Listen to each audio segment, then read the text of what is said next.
श्री श्री राधा दामोदर भगवान की जय। जगन्नाथ बलदेव सुभद्रा महारानी की जय। सीताराम लक्ष्मण हनुमान की जय। श्रील प्रभुपाद की जय। अपने अपने गुरुदेव की जय। ओम अज्ञानातिमिरान्धस्य ज्ञानाञ्जनशलाकया चक्षुरुन्मिलितं येन तस्मै श्री गुरुवे नमः। श्री कृष्ण चैतन्य प्रभु नित्यानंद श्री अद्वैत गदाधर श्रीवासादि गौर भक्तवृंद। हरे कृष्ण कृष्ण कृष्ण हरे हरे, हरे राम राम राम हरे हरे। कभी हिंदी में, कभी तेलुगु में, कभी इंग्लिश में, कभी कुछ और भाषा में मैं शिफ्ट करते रहती हूँ। तो जिस भाषा में पिछली बार बात की थी वो ज़्यादा कन्वीनियंट लगने लगती है, और फिर ये भाषा में थोड़े शब्द मुझे आते नहीं हैं। ऑफकोर्स एक हाफ एन आवर में मैं पिकअप कर लूँगी, तो अगर ठीक से बोल नहीं पाऊँ तो क्षमा करना, बट आई एम ट्राइंग। पिछले 7-8 महीने से लॉकडाउन में हिंदी क्लासेस कुछ कम ही रहे हैं, इंग्लिश क्लासेस ही ज़्यादा हुए हैं। तो आज का टॉपिक है हमारा कर्म के रहस्य। ये टॉपिक मैंने इसलिए चुना था, इसके पीछे एक कारण है। ये क्लास मैंने अंग्रेजी भाषा में भी अमेरिका के कोई सेंटर के लिए दिया था, तो बहुत सारे हिंदी भाषी भक्त मुझसे नाराज़ हुए हैं, इसलिए उनके लिए मैं आज हिंदी में इसी क्लास को दोहरा रही हूँ। तो ये क्लास का चयन इसलिए किया था कि मैं पिछले 7 महीने के लॉकडाउन में मेरा जो छोटा बेटा है वो एक कोडिंग क्लास कर रहा है। तो उस क्लास में वो जो है ऐप बनाना सीखते हैं, वीडियो गेम्स बनाना सीखते हैं। तो उसने एक छोटी सी वीडियो गेम बनाई है जिसमें एक मछली होती है, और उस मछली को जो है अपने मदर फिश के पास जाना है। और ये कोडिंग मतलब ना, वो लोग पहले ही निर्धारित कर देते हैं कि आप क्या करोगे तो आपके साथ क्या होगा। मतलब राइट में जाओगे तो एक बड़ी मछली आपको खा लेगी, आप लेफ़्ट में जाओगे तो कुछ कांटे वाले श्रब्स जो है आपको घेर लेंगे। तो गेम बनाने के बाद मुझे वो बोल रहा था कि मम्मा आप एक बार देखिए कैसा है। तो मैं जब वो गेम को खेल रही थी तो मेरे मन में एक विचार आया जिससे ये पूरी टॉपिक की मेरी शुरू हुई। मैं सोच रही थी कि हमारा जीवन भी कुछ ऐसा ही है। हम यहाँ पे है छोटी सी मछली, और हमें जाना है ठाकुर जी के पास, भगवान के पास, गोलोक धाम जाना है हमें।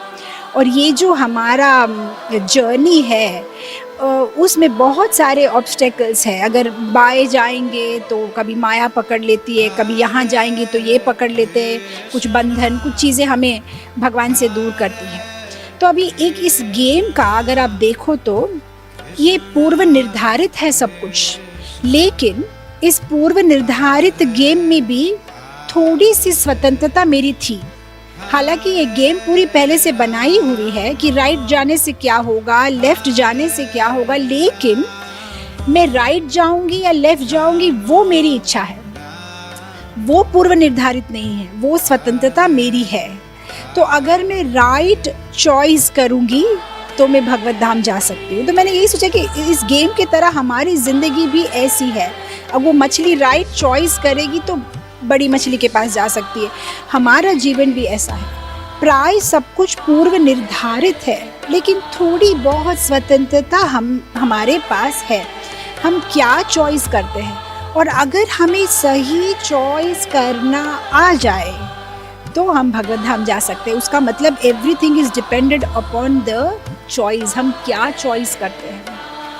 अब चॉइस करने के लिए पहले हमें समझना पड़ेगा कि हमारे लिए क्या अच्छा है और क्या बुरा है, और उसके लिए भगवद गीता का, श्रीमद् भागवतम का ज्ञान लेना बहुत ज़रूरी है, क्योंकि उसमें हमें सही चॉइस कैसे करनी है सिखाया जाता है।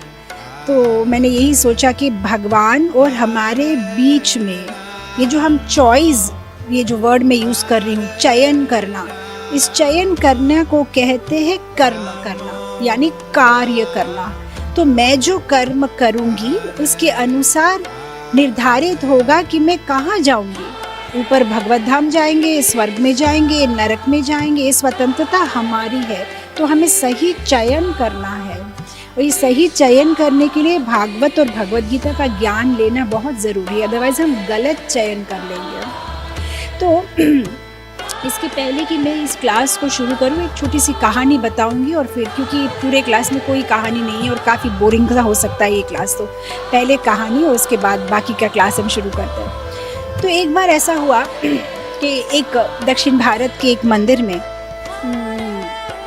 भगवान ठाकुर जी का, कृष्ण भगवान का एक मंदिर था, और ठाकुर जी कैसे मंदिर में तो है वो विग्रह के रूप में खड़े रहते हैं अपनी मुरली को लेके। तो उस मंदिर में भगवान का एक प्रेमी भक्त था, वो मंदिर की साफ सफाई करता था। तो एक दिन जो है वो ठाकुर जी के पास जाके बोलता है कि ठाकुर जी आप बोर नहीं हो जाते? पूरा दिन जो है आप मंदिर में जो है आप ऐसे खड़े रहते हो और बस आप एक ही मुद्रा में खड़े रहते हो, ना कभी बैठते हो ना कभी कोई आराम करते हो। तो ठाकुर जी बोलते नहीं, बस मुझे तो आदत हो गई है। तो बोलते नहीं आपको आराम करना चाहिए, देखिए मैं भी पूरा दिन साफ सफाई करता हूँ लेकिन कभी कभार मुझे भी आराम करने के लिए मिलता है, आप तो 24 घंटा खड़े रहते हो, तो मैं ना आपकी सेवा करना चाहता हूँ। तो ठाकुर जी ने बोला कैसी सेवा? बोलता है मैं ना एक दिन के लिए आपको रेस्ट देना चाहता हूँ, मैं आपकी जगह में आ जाता हूँ, आप आराम करो। तो अब भगवान तो भक्त के प्रेमी है, बोला ठीक है चलो, तो तुम जो है मेरी जगह पे आ जाओ, मैं आराम करता हूँ, लेकिन एक शर्त है, तुम्हें कुछ नहीं करना है, सिर्फ खड़ा रहना है, बस ऐसे हाथ रखने हैं, लेकिन तुम्हें कुछ भी करना नहीं है, तुम्हें कोई डिसीजन नहीं लेना है, किसी के प्रार्थना में जो तुम्हें इंटरफेयर नहीं करना है। तो उसने कहा नहीं पक्का, बिल्कुल नहीं, बस मैं शांत खड़ा रहूँगा। बोला ठीक है। तो अब एक दिन जो निर्धारित दिन था आया, ठाकुर जी रेस्ट करने के लिए चले गए और हमारा जो ये झाड़ू देने वाला था वो एकदम जो है भगवान की जगह पे खड़ा रह गया। अब क्या हुआ, पहले एक अमीर आदमी आया, उसने भगवान का दर्शन किया, और दर्शन करने के बाद कुछ जेब से 2000 के कड़क कड़क नोट निकाले, हुंडी में डाले, भगवान से प्रार्थना करने लगा। लेकिन क्या हुआ, वो हुंडी पे में जब पैसे डाले तो मनी पर्स जो है वो हुंडी में ही भूल गए, हुंडी के ऊपर में भूल गए। उसके बाद में एक गरीब आदमी आया, उसने भी हाथ जोड़ के भगवान से प्रार्थना की, बोला मैं बहुत दिनों से भूखा हूँ, मैंने कुछ खाया नहीं है, भगवान आप मेरी रक्षा करो, मेरे कुटुंब परिवार की रक्षा करो। और उसके पास जो एक 2-4 कॉइन्स थे उसने भी जो है हुंडी में डाले और हाथ जोड़ के जो है खड़ा रह गया। और जब वो जो है हाथ जोड़ के खड़ा रहा, प्रार्थना किया और उसने आँख खोली तो उसने क्या देखा, हुंडी पे जो है वो मनी पर्स पड़ा हुआ था अमीर आदमी का। तो उसने सोचा कि आसपास में कोई है नहीं, कोई इसको मतलब कोई बोल भी नहीं रहा है कि मेरा है, तो चलो मैं इसको ले लेता हूँ, ये शायद भगवान की कृपा है। तो वो क्या करता है, उस मनी पर्स को लेता है और चला जाता है। उसके थोड़ी देर बाद में वहाँ पे एक मर्चेंट नेवी में काम करते हैं ना, जो सेलर नाविक जो होते हैं, एक नाविक आया वहाँ पे, तो जो समुद्र में जो जहाज लेके जाते हैं, तो उसने भी जो है हाथ जोड़ के भगवान से प्रार्थना की कि मेरा आज जल यात्रा प्रारंभ होती है, तो आप मेरी रक्षा करना। तो ठाकुर जी मतलब जो हमारे जो डुप्लीकेट भगवान है वो आशीर्वाद दे रहे हैं। मीनवाइल क्या हुआ, ये धनी आदमी ने देखा कि मेरा मनी पर्स मिसिंग है, तो उसको याद आ गया, अरे शायद मैं मंदिर में भूल गया होगा। अब उसको पता है इतनी नोटों से भरा हुआ पर्स अगर कोई हुंडी पे भूल जाता है तो क्या मिलेगा उसको जाने के बाद। तो वो पुलिस कंप्लेन कर दिया, और फिर पुलिस को लेके मंदिर के अंदर में जो आया, तब तक सारे भक्त चले गए थे, ये नाविक खड़ा हुआ था। अब इसने इमीडिएटली बोला कि इसी ने चोरी किया है, क्योंकि और कोई तो दिखाई नहीं दे रहा है, बोला इसी ने चोरी किया है, इसको पकड़ लो। तो पुलिस सब जो धनी आदमी है उसकी बात सुनते हैं, तो पुलिस जो है वो नाविक को पकड़ रही थी, और वो नाविक बोला था मैंने नहीं लिया, मैं तो अभी आया, बस मैं प्रार्थना कर रहा था। नहीं तुमने लिया है, कहाँ रखा तुमने, कहाँ छुपाया, बताओ। अब ये जब चल रहा है तो हमारे जो डुप्लीकेट भगवान है उसने तो हमारे ओरिजिनल भगवान को प्रॉमिस किया था कि मैं मुंह नहीं खोलने वाला हूँ, लेकिन जब ये अन्याय हो रहा है तो उससे देखा नहीं गया, उसने मुंह खोल दिया और बोला कि बस स्टॉप करो, अब मुझसे और सहन नहीं हो रहा, ये गलत हो रहा है, इसने कुछ नहीं लिया है। इसके पहले एक भिखारी आया था, एक बहुत ही गरीब आदमी आया था, उसने जो है लिया है मनी पर्स, इस आदमी ने नहीं लिया है। तो फिर जो है पुलिस उसको ढूंढते हुए गए उस गरीब आदमी को और उसको पकड़ लिया। अब ऐसे वैसे दिन पूरा चला गया, शाम को संध्या आरती हुई, ठाकुर जी वापस आ गए अपने ऑल्टर में। जब वे ऑल्टर में आ गए तब उसने उस सफाई कर्मचारी से पूछा तो कैसा रहा तुम्हारा दिन, आज तो तुम जो भगवान बन के बैठे थे। बोला पूछो ही मत, पूरा दिन इतना मैं तो थक गया, तुमको तो मैंने बोला था कुछ भी मत करना, सिर्फ खड़े रहना। बोलता है ऐसा थोड़ी होता है, खड़े रहने से कितनी सारी समस्याएं होती है, सॉर्ट आउट करनी पड़ती है। बोलता है अच्छा क्या समस्या तुमने सॉर्ट आउट की। तो इसने पूरा जो है बता दिया ठाकुर जी को। फिर ठाकुर जी जो है सिर पे हाथ लेके, मैंने तुमको बोला था कि तुम इंटरफियर मत करना, कुछ भी मत करना, सिर्फ खड़ा रहना, तुमने ऐसा क्यों किया। अब ये सफाई कर्मचारी बोलते मैंने तो अच्छा ही किया, इसमें मैंने गलत क्या किया? तो फिर ठाकुर जी ने बोलते कि नहीं नहीं, तुम्हें पता नहीं, ये सारा मेरा प्लानिंग था। ये जो अमीर आदमी है जो अपना पर्स वहाँ पे भूल के चला गया था, वो 2-4 दिनों में मर जाने वाला है और उसने आज तक कोई भी अच्छा काम किया नहीं है लाइफ में। तो मैं चाहता था कि ये जानबूझ के जो अपना मनी पर्स यहाँ भूल जाए और जो गरीब आदमी है इस पर्स को लेके जाए, तो अज्ञात सुकृति मतलब इनडायरेक्टली जो है विदाउट हिज नॉलेज भी उसने गरीब की सेवा की, तो उसको कुछ तो पुण्य मिलेगा और बाय दैट उसको जो है भगवान के बारे में जानने का और मौका मिलेगा, उसको जो है यमदंड जो है उसका थोड़ा कम हो जाएगा। तो मैं उसकी सहायता करने की कोशिश कर रहा था। और ये जो गरीब आदमी है जो पर्स लेके चला गया, अगर उसको आज पैसे नहीं मिलते तो जो है वो मर जाने वाला था, क्योंकि उसने बहुत दिनों से खाया नहीं था, उसके फैमिली मेम्बर्स ने भी खाया नहीं था। तो मैं उसकी मदद करना चाह रहा था, तुमने तो उसको जेल भेज दिया। और ये जो नाविक है जो आज जहाज समुद्र में ले जाने वाला था, आज जो है समुद्र में तूफान आने वाला है, जहाज डूबने वाला है, मैं उसको बचाना चाह रहा था, इसलिए मैं आज रात उसको जेल में रखना चाह रहा था, सो दैट जहाज उसे छोड़ के चला जाए और वो जो है बच जाए डूबने से। तो तुमने तो मेरी पूरी प्लानिंग जो है ख़राब कर दी। तो फिर ये सफाई कर्मचारी बोलता है, अरे बाप रे, मुझे तो पता ही नहीं था ठाकुर जी, आप इतना कुछ प्लानिंग करते हो एक एक पर्सन के जीवन में। तो ठाकुर जी ने बोला, हाँ बहुत सारी प्लानिंग लगती है। तो उसकी मेरा कहानी आपको बताने का मकसद ये था कि हमारे जीवन में जो भी होता है, छोटी सी छोटी घटना, एक फाइल जो हम कभी हमारे कमरे में भूल जाते हैं या पेन की इंक ख़त्म हो जाती है, हर एक चीज़ जो है वो पूर्व निर्धारित है, या तो भगवान के प्लान के अनुसार ही हो रही है। हर एक चीज़ हमने पूर्व में क्या कर्म किए थे, हमने अब इस जन्म में क्या कर्म किए थे, भगवान की क्या इच्छा है, सामने वाले पर्सन के क्या कर्म है, ये सब कुछ मिलझोल के जो है एक घटना घटती है। तो ये जो कर्म की गुत्थी है, बाप रे, बड़ी ज़बरदस्त है। इसको समझना बहुत ही जटिल है, बहुत ही कठिन है। तो क्या है ये कर्म? क्या है ये कर्म? एक विज्ञान है। इसको समझने से क्या होगा, हम सही चॉइस करेंगे और फिर हमारा जीवन सही दिशा में जाएगा। क्योंकि अगर देखा जाए तो आज हम भगवान से दूर है ओनली बिकॉज ऑफ कर्म। अगर कर्म ठीक करेंगे तो हम भगवान के पास जा सकते हैं। ये कर्म ही हमें जन्म मृत्यु जरा व्याधि के चक्र में जो है हमें फंसा के भौतिक जगत में रख रही है। तो ये कर्म है क्या? सरल भाषा में बताया जाए तो कर्म माने कर्म। और भगवत गीता में बोला गया है कि कर्म जो है वो 3 प्रकार के होते हैं। एक है सुकर्म माने अच्छे कर्म, एक है विकर्म माने बुरे कर्म, और एक है अकर्म माने ऐसा कर्म जिससे ना कोई अच्छे रिजल्ट आते हैं, जिससे ना कोई बुरे रिजल्ट आते हैं। ये हमें ये कर्म करने से हम इस भौतिक जगत में नहीं फंसते हैं, हम भगवत धाम वापस जा सकते हैं। तो कर्म, विकर्म और अकर्म, तो ये है कर्म की परिभाषा। कर्म माने कार्य करना, और बिना कार्य किए तो हम नहीं रह सकते। हमको ये शरीर जो दिया हुआ है, सम और दी अदर एक्टिविटी तो हम करेंगे, पर कम से कम हम चयन कर सकते हैं कि हम क्या करना चाहिए, हमें क्या नहीं करना चाहिए। तो जिस तरह से इस दुनिया में हर एक चीज़ के पीछे एक लॉ है, लॉ ऑफ नेचर है, एक साइंस है, एक विज्ञान है, उस तरह से ये कर्म है, ये भी एक विज्ञान है, एक साइंस है, एक कानून है कर्म का। हाँ, तो एक कर्म का कानून क्या कहता है कि आप जैसे कर्म करोगे आपको वैसा फल मिलेगा। सिंपल भाषा में, जैसे आपके साइंस में न्यूटन का लॉ नहीं होता, every action has a equal and opposite reaction. So बस ये कर्म भी ऐसा ही है, हम जो भी करते हैं हमें उसका फल भुगतना पड़ता है। अब ये कर्म ऐसा है, ये कर्म भेदभाव नहीं करता, पार्शियल नहीं है। ऐसा नहीं है कि ये छोटी सी बच्ची है ना इसलिए इसको कर्म के फल नहीं लगते, ये बड़े हैं ना इसको कर्म के फल लगेंगे, नहीं, सबको कर्म के फल भुगतने ही पड़ते हैं। सब पे कर्म के विज्ञान लागू है।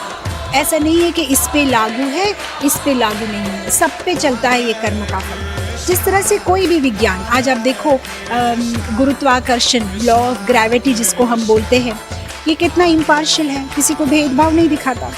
अगर कोई छोटी सी बच्ची 14 माले बिल्डिंग पे चढ़ के वहाँ से कूद जाएगी तो ये जो गुरुत्वाकर्षण लॉ है वो भेदभाव नहीं दिखाता कि ये छोटी सी बच्ची है ना, इसीलिए मैं इसको अपनी ओर आकर्षण नहीं करूँगा, ये नहीं गिरेगी।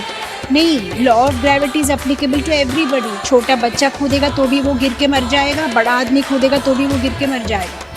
एक अगर छोटी सी लड़की है, अगर उसने आग में हाथ डाल दी तो अग्नि जो है वो पार्शियल नहीं होती। छोटी बच्ची है, मैं इसको हाथ नहीं जलाऊंगा, इसको पता नहीं है ना, नहीं पता हो नहीं हो ये एप्लीकेबल है।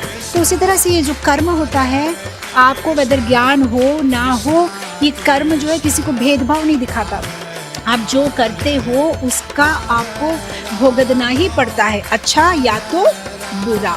इसलिए तो श्रीमद् भागवतम में कहते हैं कि जिस तरह से अगर किसी गाय को आप किसी गौशाला में छोड़ दो जहाँ पे हज़ारों बछड़े हैं, तो एक गाय जो है हज़ारों बछड़े में भी अपना बछड़ा कौन सा है वो ढूंढ ही लेगी, उसको कोई मदद की ज़रूरत नहीं है। उसी तरह से ये जो कर्म है, हमने जो कर्म किए हैं, हज़ारों लाखों लोगों में भी वो ढूंढ लेगा किसको फल देना है। इसलिए तो आप देखिए रास्ते में हज़ारों लोग चलते हैं, लेकिन किसी एक आदमी का चलते चलते एक्सीडेंट हो जाता है, किसी एक आदमी को जो है ट्रक ठोकर लगा देती है। क्यों? इतने लोग चल रहे थे लेकिन ये क्यों मर गया? क्योंकि पूर्व के किए हुए जो कर्म है, ये जो कर्म का जो उसने किया है वो कर्म उसे छोड़ता नहीं। तो ये कर्म जो है ये पार्शियल नहीं है, ये कर्म सबको लागू है और ये कर्म जो कोई भेदभाव नहीं दिखाता। तो इसलिए हमें कितना केयरफुल रहना चाहिए कि हम कैसे कर्म कर रहे हैं। अब किसी का ये प्रश्न हो सकता है, अगर ये बात सच है तो कभी कभी हम हमारे जीवन में देखते, हमारे आँखों के सामने कुछ लोग बुरा कर्म कर रहे हैं लेकिन वे आनंद में हैं, हैप्पी है, उन्हें कोई प्रॉब्लम नहीं हो रहा है। तब हमें समझ में नहीं आता कि क्या ये कर्म का विज्ञान सच में काम कर रहा है।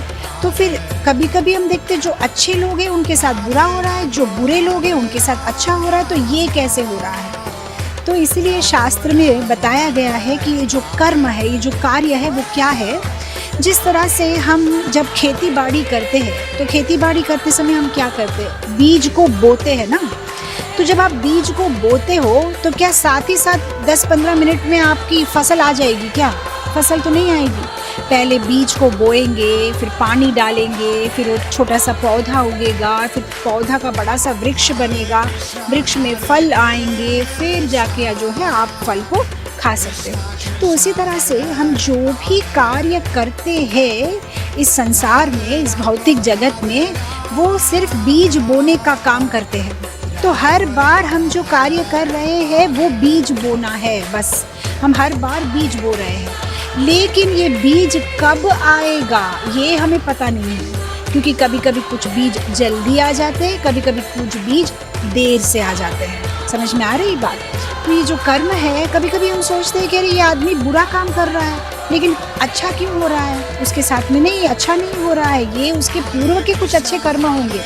जिस तरह से आप देखो गांव में जब लोग गेहूं का और चावल का हार्वेस्टिंग करते हैं ना, जब फसल आती है तो उसको जो है वे काट के एक मेटालिक बिन में रख देते हैं।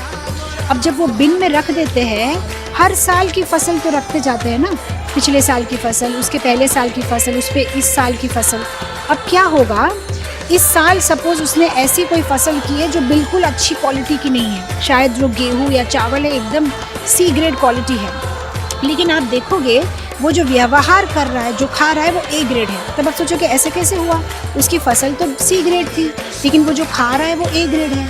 ऐसा क्यों होता है? क्योंकि ये जो बिन्स होती है जिसमें वे अपनी फसल डालते हैं, वे जब अपनी पुरानी फसल जो नई फसल डालते हैं, लेकिन लेते समय पुरानी फसल जो है वो नीचे से लेते हैं, मतलब इतना लंबा सा बिन होता है, ऊपर नई फसल डालते रहते हैं और पुरानी फसल जो है नीचे नीचे नीचे नीचे चली जाती है। और जब उसे उपयोग करना होता है तो पहले वे नीचे से निकालते हैं जो फसल है। तो उसका मतलब अगर ये साल उसकी फसल बेकार भी हो, लेकिन शायद वो जो बेच रहा है या खा रहा है वो अच्छी फसल है, उसका मतलब पूर्व में उसने कुछ अच्छे कर्म किए हैं जिसका फल उसे अब मिल रहा है। समझ में आ रहा है? क्योंकि हर एक बीज इमीडिएटली नहीं उगता, टाइम लगता है। आप देखिए हमारे डे टू डे लाइफ में भी, जैसे कभी कभी बहुत ज़्यादा आइसक्रीम खा ली तो साथ ही साथ में सर्दी नहीं होती है, 1-2 दिन में सर्दी हो जाती है। किसी को धूम्रपान करने की आदत है, साथ ही साथ में उसका लंग्स खराब नहीं होंगे, कुछ सालों के बाद में खराब हो जाते हैं। किसी को नशा करने की आदत है तो क्या होगा, कुछ सालों के बाद में जो है उसका लीवर खराब हो जाएगा, राइट। तो कुछ कर्म ऐसे होते हैं जिसका इमीडिएट इफेक्ट आता है। आज आपने मतलब कुछ ठंडा खा लिया, 1-2 दिन में सर्दी हो गई, और कुछ कर्म ऐसे होते हैं जिसके बहुत सालों के बाद में अफेक्ट आता है, राइट। बट अफेक्ट तो आता ही है। तो जो आपने सीड आपने जो बोया है उसका फसल तो आएगी, और एक बार बोने के बाद में आप कुछ नहीं कर सकते उस फसल का। एक बार जो आपने बीज बो दिया है, अब वो कांटा वाला झाड़ आएगा या अच्छा फल वाला आएगा, you have to accept it. अब आप उसमें कोई चेंजेस नहीं कर सकते। तो इसीलिए हमें कितना केयरफुल रहना चाहिए कि हम कौन से बीज बो रहे हैं, कौन से बीज बो रहे हैं।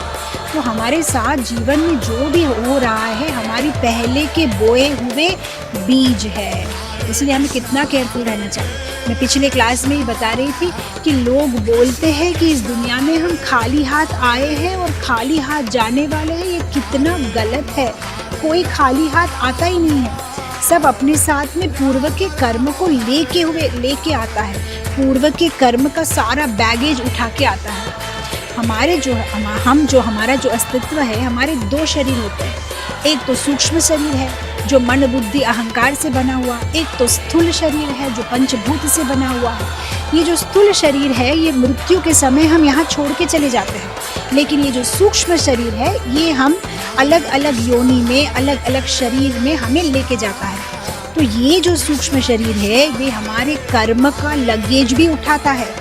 हमने पूर्व में जो कर्म किए हैं, कुछ कर्म का फल उसी जीवन में भोगतना पड़ता है, और कुछ फल हम आने वाले जीवन पर कैरी करते हैं। आने वाले जन्म में हम उसको साथ में लेके जाते हैं। इसलिए हमें कितना केयरफुल होना चाहिए। तो जब भी हम देखें कि कॉज एंड अफेक्ट, माने हमने जो कार्य किया उसका फल जैसे कार्य किया है वैसा नहीं मिल रहा है, उसके विपरीत मिल रहा है, तो हमें समझ लेना चाहिए कि यहाँ पे पूर्व के कर्म भी कुछ ऐड हो रहे हैं। आप देखिए कभी कभी किसी विद्यार्थी के जीवन में भी वो इतनी मेहनत करके पढ़ता है, लेकिन जब एग्ज़ाम अटेंड करता है तो देखता है कि ऐसे ऐसे प्रश्न आए हैं जिसका उत्तर उसे पता नहीं है। अब उसको बहुत बुरा लग सकता है कि मैंने इतनी मेहनत की लेकिन फल देखो बेकार का। कभी कभी कुछ विद्यार्थी के जीवन में देखो बिल्कुल कुछ पढ़ाई नहीं की है, एग्ज़ाम के पहले बस एक 4-5 क्वेश्चंस यहाँ वहाँ देख लिए, लेकिन जब वो एग्ज़ाम लिखने गया तो वही 4-5 क्वेश्चन जो वो देख के गया था बस वही एग्ज़ाम में आया। तो अब इसमें आप क्या बोलेंगे, उसने पढ़ाई की नहीं है, मेहनत की नहीं है, लेकिन रिज़ल्ट इतना अच्छा है। किसी ने मेहनत की है लेकिन रिज़ल्ट इतना बुरा है। तो जब हमें जब दिखाई देता है कि भाई cause is equal to affect, माने क्रिया इज इक्वल टू परिणाम नहीं है, उसका मतलब यहाँ पे कुछ और फैक्टर भी है। पूर्व जन्म के हमारे कुछ कर्म भी इसमें एडेड है। हमें ये बात समझ लेनी चाहिए। अदरवाइज डे टू डे तो हर चीज़ बहुत सिंपल, कॉज एंड अफेक्ट, बस यही कार्य करो और उसका परिणाम है ना। आज आप देखो अगर आपके पेट में दर्द है, आप डॉक्टर के पास जाओ, बोलो मुझे पेट में दर्द है, डॉक्टर सबसे पहले पूछेगा कल रात को आपने क्या खाया था। आप शायद डॉक्टर के साथ फाइटिंग करो, मैं बोल रहा हूँ मेरा पेट में दर्द अभी है, आप रात की बात क्यों कर रहे हैं। तो डॉक्टर बोलेंगे नहीं ये पूर्व में रात को आपने क्या खाया था उस पर डिपेंडेड है आपका ये सुबह का जो पेट दर्द है, उससे कनेक्टेड है, इसको मैं अलग नहीं कर सकता। उसी तरह से हमारे साथ जो हो रहा है ये पूर्व में कनेक्टेड है, बहुत सिंपल है। ये पूर्व में हमने जो किया है उसके साथ ये बहुत डायरेक्टली कनेक्टेड है। तो अभी हमें यहाँ तक तो बात समझ में आ गई कि कर्म माने कार्य, अच्छे कर्म बुरे कर्म, अच्छे कर्म करोगे तो अच्छा फल मिलेगा, ये सब ठीक है। हम अच्छे कर्म ही करना चाहते हैं लेकिन कभी कभी बुरा फल मिलता है, उसका मतलब पूर्व के किए हुए कुछ कर्म इसमें ऐड हुए हैं। यहाँ तक तो हमें समझ में आ गया। लेकिन एक क्वेश्चन आ सकता है, फिर ठाकुर जी इतना पेचीदा क्यों बना देते हैं, सिंपल क्यों नहीं बना सकते। हमने इस जन्म में जो भी बुरा कर्म किया है उसके बुरे फल इसी जन्म में मिल जाए, हमने जो अच्छे कर्म किए उसके अच्छे फल इसी जन्म में मिल जाए, किस्सा ख़त्म, अकाउंट्स क्लोज। इतना पेचीदा क्यों, तो अगले जन्म, पूर्व जन्म, आने वाले जन्म, ये सब क्यों करते हैं। तो इसके पीछे भी एक कारण है। जैसे मैं अभी बता रही थी कि कुछ सीड जो है टाइम लगता है। आप देखो जैसे आम का पेड़ लगाओगे तो 5-6 साल लगेंगे, जैक फ्रूट का ट्री लगाओगे तो 7-8 साल लगेंगे, वही अगर आपको गेहूँ और राइस आपको जो हार्वेस्ट करना है तो कुछ महीनों में हो जाएगा। तो इसी तरह से हमारे जो कुछ कर्म होते हैं जो हमने किए हैं वो इतने पेचीदे होते हैं कि उसका फल इमीडिएटली नहीं मिल सकता। बहुत ज़्यादा उसके पीछे पूरा एक गुत्थी है ना, उसको सुलझानी पड़ती है। जिस तरह से महाभारत में एक उदाहरण आता है महाराज धृतराष्ट्र का। जब धृतराष्ट्र कृष्ण को पूछते हैं कि मेरे साथ ऐसा क्यों हुआ, मेरे आँखों के सामने मैंने मेरे 100 बच्चों को मरते हुए देखा, मेरे साथ ऐसे क्यों हुआ, मैंने ऐसा तो क्या कर्म किया था। तब कृष्ण भगवान जो है उनको बताते हैं कि महाराज आपने जो है 50 जन्म पहले आप एक शिकारी थे। तो एक दिन आप जंगल में शिकार कर रहे थे, तो झाड़ के ऊपर में एक पक्षी बैठा था, आपने अपना बाण मारा पक्षी को मारने के लिए, पक्षी वहाँ से उड़ के चला गया। आपको गुस्सा आ गया कि अरे मैं उस पक्षी को मारने की कोशिश कर रहा था, वो बच गया। तो गुस्से में आपने क्या किया, उस झाड़ पे जो है उस पक्षी का घोंसला था जिसमें उसके 100 छोटे छोटे बच्चे थे। तो आपने क्या किया, अपने बाण से वो 100 बच्चों को मार दिया। कर्म का फल क्या होना चाहिए, आने वाले जन्म में आपके 100 बच्चे मरने चाहिए। लेकिन आपने इतना पुण्य नहीं किया था कि आपको 100 बेटे का जन्म हो। जैसे बेटा का जन्म होना या बेटी का जन्म, आपके पास में पुण्य हो तभी तो बच्चे होंगे ना। तो आपके पास इतने पुण्य नहीं थे कि आपको 100 बेटे हो। तो इसीलिए 50 जन्मों तक आपको इंतज़ार करना पड़ा। 50 जन्म तक आपने पुण्य कमाए और फिर इस जन्म में आपके इतने पुण्य जमा हो गए कि एक नहीं दो नहीं, आपको 100 शूरवीर बेटे पैदा हुए। अब जो है कर्म का फल जो आपका बाकी रह गया था, अब इस जन्म में आपको जो है उसको भुगतना पड़ा।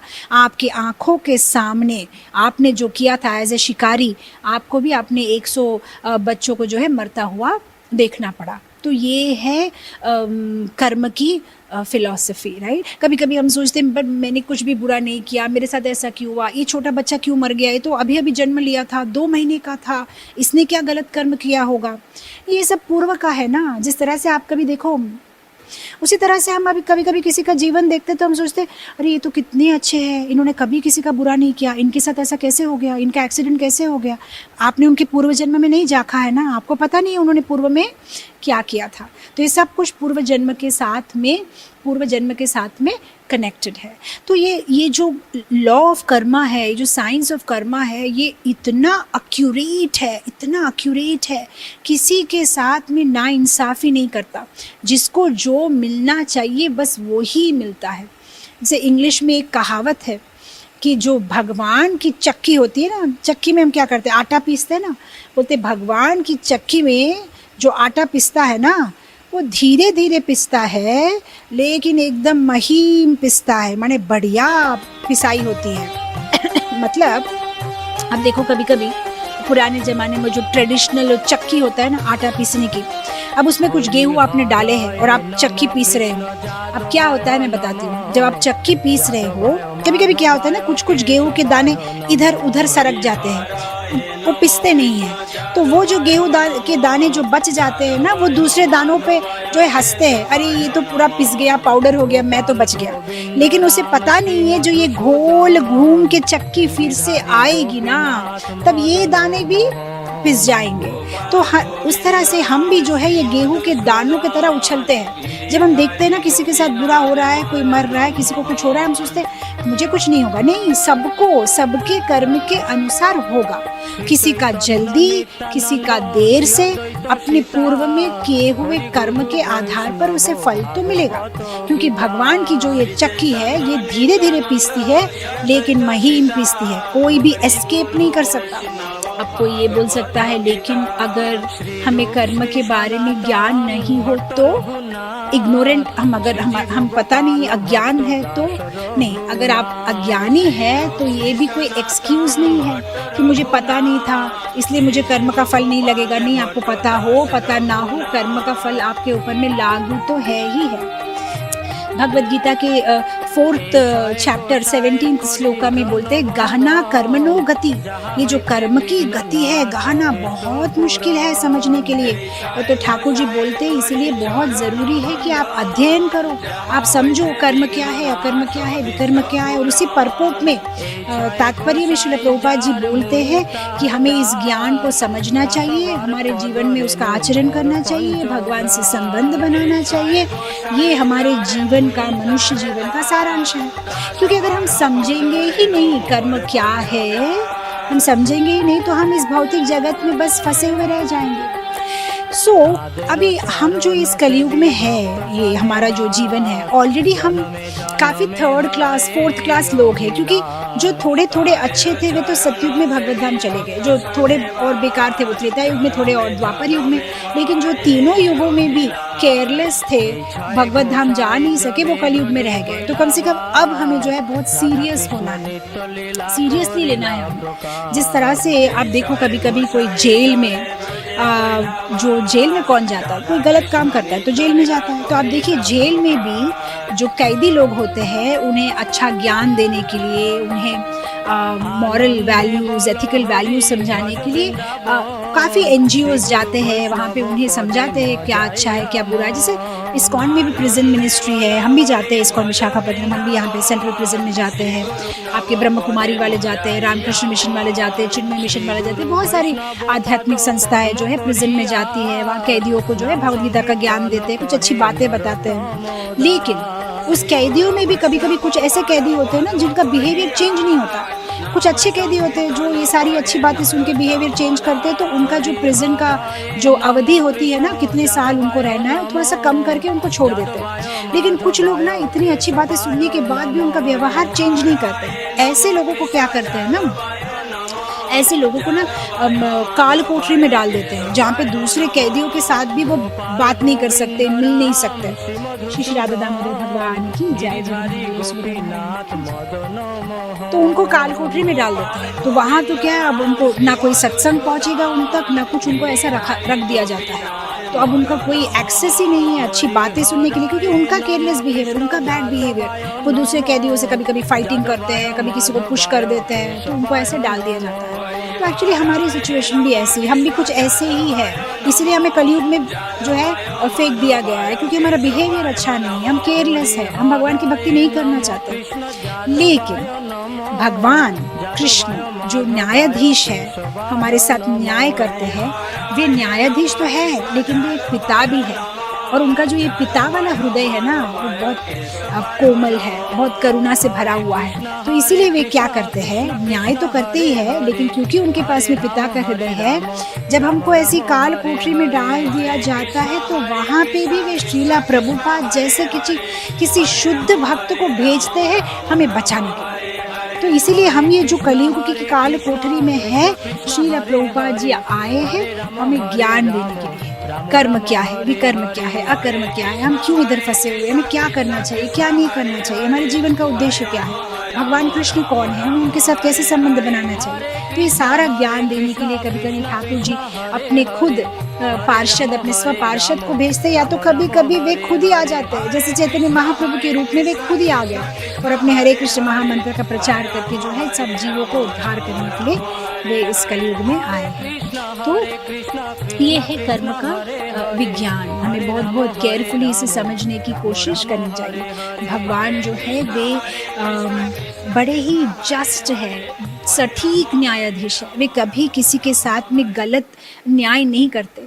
अब आपको कभी ये प्रश्न आ सकता है कि हम कभी कभी देखते हैं एक साथ में हज़ारों लोगों की मौत हो जाती है, कभी कभी फ्लाइट क्रैश हो जाता है, कभी कभी भूकंप आ जाता है। कभी हमने देखा कोई केदारनाथ गए थे, बद्रीनाथ केदारनाथ भगवान का दर्शन करने के लिए, तो एक साथ में हज़ारों लोग मर गए। तो यहाँ कहाँ से कर्म का न्याय आ गया।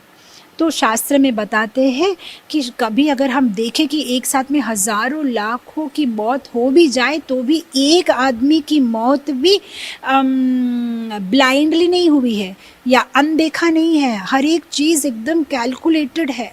क्योंकि आप देखो, कभी कभी आप एग्जाम्पल्स अपने रियल लाइफ में भी देखोगे, कोई आदमी जा रहा है फ़्लाइट पकड़ने के लिए, बीच में गाड़ी ख़राब हो गई, ब्रेक कुछ फेल हो गई या कुछ रिपेयर वर्क आ गया, फ़्लाइट मिस हो गई।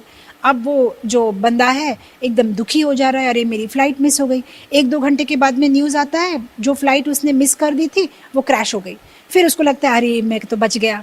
कभी कभी आप देखो, जैसे जब भूकंप आया था तब हज़ारों लोग मर गए, तो उस हज़ारों लोग जो मर गए थे 2, 4, 10 दिन तक जो है वॉलंटियर्स क्या कर रहे थे, मतलब घरों में जाके जहाँ पे स्लैब्स पड़े हुए हैं वहाँ से स्लैब्स निकाल निकाल के लाशों को बाहर निकाल रहे थे। तो उसमें एक बार हिंदू न्यूज़पेपर में एक आर्टिकल आया था कि कैसे किसी के घर में वे गए थे और वहाँ जब वो स्लैब को निकाल रहे थे तो उन्होंने क्या देखा कि एक माँ जो है अपने छोटे से 1 महीने के शिशु को जो है दूध पिला रही थी और उसके सिर पे स्लैब गिर गया तो वो मर गई, लेकिन बच्चा जो है 4 दिन से जिंदा है, माँ की गोदी में जो है वो खेल रहा है, तो वहाँ ही वो स्तनपान दूध पी रहा है और जिंदा है। तो फिर ये लोग जो है उस बच्चे को जो है वे रेस्क्यू करते हैं। तो कभी कभी जब हम ऐसा इंसिडेंट देखते हैं तब हमें समझ में आता है कि हाँ ये तो ठीक है, हज़ारों लाखों की मौत हो गई लेकिन उसमें से कुछ लोग बच गए। उसका मतलब ये सब जो मरे हैं उनकी भी कोई पूर्व के ऐसे कर्म होंगे, इसलिए जो सब ने जिन्होंने सब एक टाइप के कर्म किए थे वे भगवान उन सबको एक जगह में लाए हैं और उसी तरह से जो है उनकी मौत होती है। तो कुछ भी जो है ब्लाइंडली नहीं होता, हर एक चीज़ जो है कैलकुलेटेड होता है, किसके साथ कब क्या होने वाला है, हाँ कौन बच जाएगा कौन रह जाएगा, लेकिन कब होगा, किसके साथ कैसा होगा, कौन बचेगा कौन नहीं बचेगा, किसके कर्म के फल इस जन्म में मिलेंगे, किसके आने वाले जन्म तक ट्रांसफ़र किए जाएगा, ये सब हमारे हाथ में नहीं है। इसका कोई मैथमेटिकल कैलकुलेशन नहीं है, ये सब भगवान खुद डिसाइड करते हैं। श्रीमद् भागवतम में बोलते हैं ना, 3rd canto 31st chapter 1st shloka बोलते हैं कि दैव, ये जो कर्मणा दैव, ये भगवान, दैव माने भगवान, उनके सुपरविजन में होता है। वे डिसाइड करते हैं किसको कब क्या कैसे फल मिलेगा। तो इसमें कोई सिंपल कैलकुलेशन नहीं है कि हमने फीड कर दिया तो हमें समझ में आ जाएगा। तो ये सब भगवान खुद अपना ही डिसाइड करते हैं। तो ये है कर्म का बेसिक थिंग कि क्या कर्म है, क्या अच्छे कर्म है, क्या बुरे कर्म है। तो ऐसा नहीं है कि जब हम जो ये कर्म क्या ज्ञान ले तो उसके बाद में हम बिल्कुल लेज़ी हो जाए। आप माता जी आप तो बोल रहे हैं ना कि सब कुछ प्री डिस्टाइंड है, पूर्व निर्धारित है, तो मुझे काम करने की ज़रूरत ही क्या है क्योंकि आपने तो बोला पूर्व में जो लिखा है वही होने वाला है, तो मैं ना काम करना बंद कर दूँगा। तो कुछ लोग तो दैववादी होते हैं, कुछ भी मेरे काम करने से तो होने वाला है नहीं, पूर्व के प्रकार ही होने वाला, तो मैं काम ही क्यों करूँ।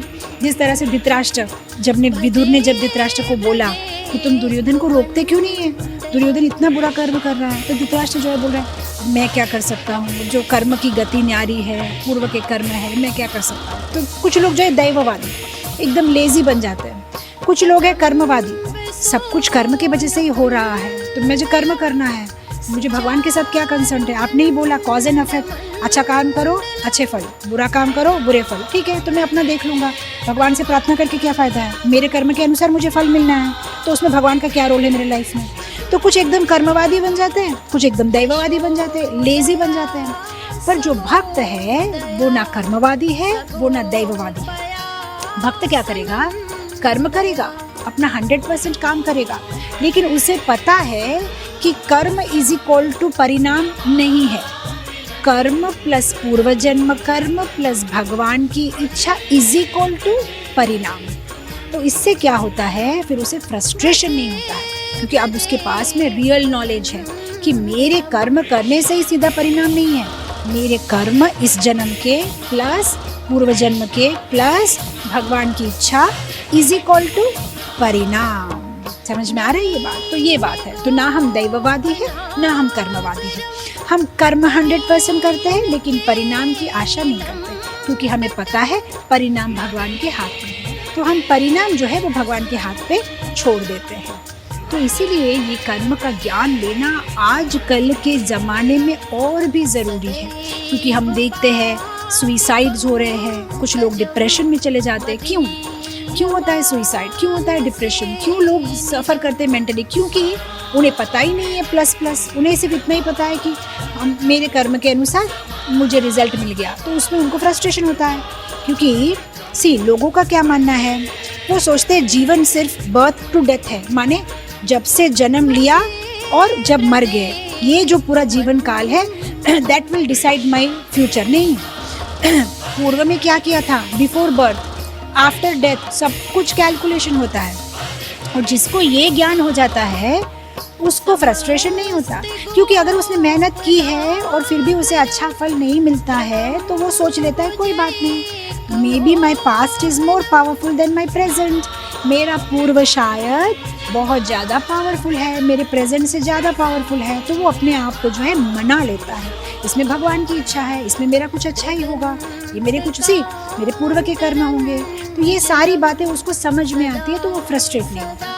तो जब कर्म का ज्ञान हो जाता है तब इंसान जो है सतर्क हो जाएगा, नहीं मुझे बहुत केयरफुल रहना है, मैं जो बोलता हूँ, चलता हूँ, घूमता हूँ, व्यवहार करता हूँ, हर एक पल हर एक क्षण में जो कार्य कर रहा हूँ मैं बीज बोने का काम कर रहा हूँ। तो मुझे बहुत केयरफुल रहना है कि मैं कौन सा बीज बो रहा हूँ, क्योंकि मैं अच्छा बीज बोऊंगा तो अच्छे फल आएंगे, मैं बुरा करूँगा तो बुरा होगा ही, मैं एस्केप नहीं कर सकता।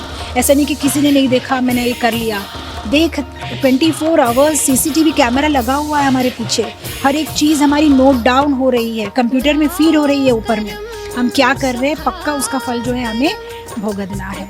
तो ये जो है कर्म का विज्ञान बहुत बहुत ज़रूरी है, सो दैट हम लोग हमारे जीवन में राइट चॉइस कर पाएंगे। और हम जब राइट चॉइस करेंगे तब हम भगवत धाम जा पाएंगे, क्योंकि हम अच्छे कर्म करेंगे तो फिर अच्छे भोगने के लिए यहाँ रुक जाएंगे, बुरे करेंगे तो बुरा फल भोगने के लिए इस भौतिक जगत में रह जाएंगे। लेकिन जब हम भक्ति करेंगे भगवान की तब ये जो पूरे कर्म का जो चक्र है उससे हम बाहर निकल आएंगे। अभी किसी को ये प्रश्न आ सकता है, लेकिन भगवान कृष्ण ने तो बोला है भगवत गीता में, सर्वधर्मान् परित्यज्य माम् एकं शरणं व्रज अहं त्वं सर्वपापेभ्यो मोक्षयिष्यामि मा शुचः। तो जो भगवान को सरेंडर करता है उसको तो भगवान उसके सारे पाप ले लेते हैं। लेकिन कभी कभी हम देखते हैं कि भक्त लोग भी सफ़र कर रहे हैं, भक्त लोग के जीवन में भी दुख आता है, वे भी कभी कभी एक्सीडेंट्स में मर जाते हैं, उनको भी कोविड हो सकता है, उन्हें भी प्रॉब्लम्स हो सकते हैं। तो ये कैसे हो गया जब भगवान बोलते हैं कि मैं सारे पाप हर लेता हूँ। तो यहाँ पे समझने वाली बात ये है कि भगवान सारे पाप अवश्य हर लेते हैं, लेकिन कभी कभी भक्तों के जीवन में जो दुख आता है वो सैंपल दुख होता है। मतलब अगर उनको 100% दुख मिलने वाला होता है तो प्रभुपाद जी बोलते हैं भगवान उनको रिड्यूस करके 20% कर देते हैं। तो जब देखते हैं कि भक्त लोग सफ़र कर रहे हैं तो बेसिकली ये जो है ये ठाकुर जी थोड़ा सा सैंपल उनको दुख इसलिए रखते हैं so that way material world में कंफर्टेबल ना हो जाए। नहीं तो क्या होगा, सारे दुख हर लेंगे तो क्या सोचेगा, अरे यहाँ कितना अच्छा है, कितना कंफर्टेबल है, भगवत धाम जाने की ज़रूरत ही क्या है। तो इसलिए थोड़ा थोड़ा सा भगवान याद कराते कि बेटा ये तुम्हारा परमानेंट प्लेस नहीं है, तुम्हें तो वहीं आना है। और ये मटेरियल नेचर ही ऐसा बना हुआ है, दुखालय में शाश्वत। यहाँ पे अगर आपके सारे पाप कर्म भगवान ले भी ले तो भी यहाँ पे सुखी कोई नहीं रह सकता, क्योंकि इसको सृष्टि ही ऐसा तरह से किया गया है। फॉर एग्जाम्पल अगर कोई अगर कोयले के खान में जाता है जहाँ पे सब कुछ काला काला है और आपने वाइट कपड़े पहने हुए तो 100% आपके वाइट में थोड़ा सा डार्क तो लगेगा ही लगेगा, आप कितनी भी कोशिश करो, क्योंकि आप कोयले के खान के अंदर में जा रहे हो, वहाँ सब कोयला ही कोयला पड़ा हुआ है। तो आप भगवान को सरेंडर कर दोगे फिर भी, क्योंकि आप इस भौतिक जगत में हो, इसलिए थोड़ा सफरिंग तो आपको होगा ही। और ये सफरिंग भी ठाकुर जी हमारे हित के लिए करते हैं, सो दैट हम उनके पास वापस चले जाएं। अगर अनकंफर्टेबल नहीं करेंगे तो हम तो यहीं रह जाएंगे। तो इसलिए क्योंकि हमें तो जाना है भगवत धाम, वो हमारा घर है, वहाँ हम ज़्यादा कंफर्टेबल है, वहाँ हमारे पास सारी फैसिलिटीज़ है। तो ये है कर्म का चक्कर। तो हमें गलत नहीं सोचना चाहिए कि क्या भगवान न्याय नहीं कर रहे हैं, भगवान ऐसे क्यों कर रहे हैं। Krishna is most kind person, बहुत ही करुणा से भरे हुए, बहुत ही ज़्यादा कृपालु है, राइट। जिस तरह से सूर्य उदय होता है फिर सूर्य अस्त होता है, उसी तरह से हमारे ये जो कर्म है, कभी कभी अच्छे कर्म के फल आते हैं, एक वेव जैसा, जैसे समुद्र में ढेउ नहीं होते लहरें, कभी लहरें आती है फिर थोड़ी देर के बाद में लहरें वापस चली जाती है, उसी तरह से हमारे जीवन में भी कभी कभी लहरें आती है अच्छे कर्म की, तब सब कुछ अच्छा हो जाता है। फिर आते हैं बुरे कर्म की लहरें, जो हमने पूर्व में बुरा काम किया है, फिर उसका बुरा फल जो है हमें भुगतना पड़ता है। तो ये लहरें आती है जाती है, हमें इसके बारे में ज़्यादा महत्व नहीं देना चाहिए। जिस तरह से दिन के बाद रात आती है और रात के बाद दिन आता है, आप रात को रोक नहीं सकते जाने से, आप दिन को रोक नहीं सकते। उसके बाद में उसी तरह से अच्छे कर्म के फल के बाद में बुरे कर्म का फल आता है। उसका मतलब जब हम अच्छे कर्म के फल भोगत रहे हैं तभी भी हमें केयरफुल रहना चाहिए, क्योंकि परिस्थिति कभी भी बदल सकती है। हम अपना रिएक्शन बदल सकते हैं, हमने जो पूर्व में एक्शन किया है उसको नहीं बदल सकते, क्योंकि वो बीज आप बो चुके हो। अब आप रिएक्शन बदल सकते हो। आपने जो बीज बोया है लेमन या मैंगो, अब वो आएंगे। अब आप उस मैंगो के साथ क्या करोगे वो आपकी चॉइस है, लेकिन मैंगो का झाड़ तो आएगा क्योंकि आपने बीज बोया है। तो आप क्या कर सकते हो, जब आपके साथ में कोई बुरा व्यवहार कर रहा है आप अपना रिएक्शन चेंज कर सकते हो। आपके साथ जो बुरा व्यवहार करता है आप उसके साथ में अच्छा व्यवहार करो। जब आप उसके साथ अच्छा व्यवहार करोगे मतलब क्या हुआ, बेसिकली आप उसको बेनिफिट नहीं कर रहे हो, आप अपने आप को ही बेनिफिट कर रहे हो। क्योंकि अभी आप क्या कर रहे हो, आप एक अच्छा वाला बॉल डाल रहे हो दीवार पे, और क्योंकि आपने ये अच्छा वाला बॉल डाला है दीवार पे, बस थोड़े टाइम के बाद में वो अच्छा वाला बॉल वापस आने वाला है। सो whenever we are being nice to others, basically we are selfish, we just being nice to ourselves because it's going to come back, ये हमें वापस आने वाला है। अब आपकी मर्जी है, आप किसके साथ कैसा व्यवहार करना चाहते हैं करो, बिकॉज बेसिकली उस पर्सन का इस व्यवहार के साथ कोई आना जाना नहीं है, उसके साथ कोई संबंध नहीं है। आपका व्यवहार आपको ही वापस आने वाला है। अब आपकी मर्जी, आप क्या करना चाहते हैं। अभी प्राय मुझे जब ये कर्म का क्लास लेती हूँ मुझे क्वेश्चन आता है, लेकिन माता जी इस पर्सन के साथ मैंने इतना अच्छा व्यवहार किया शुरू से, I was so nice to him, so kind to him, always forgive, but he never reciprocated. जब उसको मदद की ज़रूरत थी मैंने मदद किया, लेकिन जब मुझे मदद की ज़रूरत पड़ी उसने मेरे साथ अच्छा नहीं किया। इसका क्या होता है काम। अब मैं एक बात बताती हूँ, आपके किए हुए अच्छे कर्म कभी फिजूल नहीं जाते हैं, उसका आपको पक्का अच्छा कर्म मिलेगा ही, लेकिन उसी पर्सन से मिलेगा वो गारंटी नहीं है, आपको किसी से भी मिल सकता है। अब उस पर्सन से शायद आपको अच्छा वापस ना आए, लेकिन कोई और आपके जीवन में आएगा जो आपके साथ अच्छा करेगा। तब आप सरप्राइज हो जाएंगे कि how come he was so nice to me, मैं तो इसको जानता भी नहीं हूँ, इसने मेरी मदद की।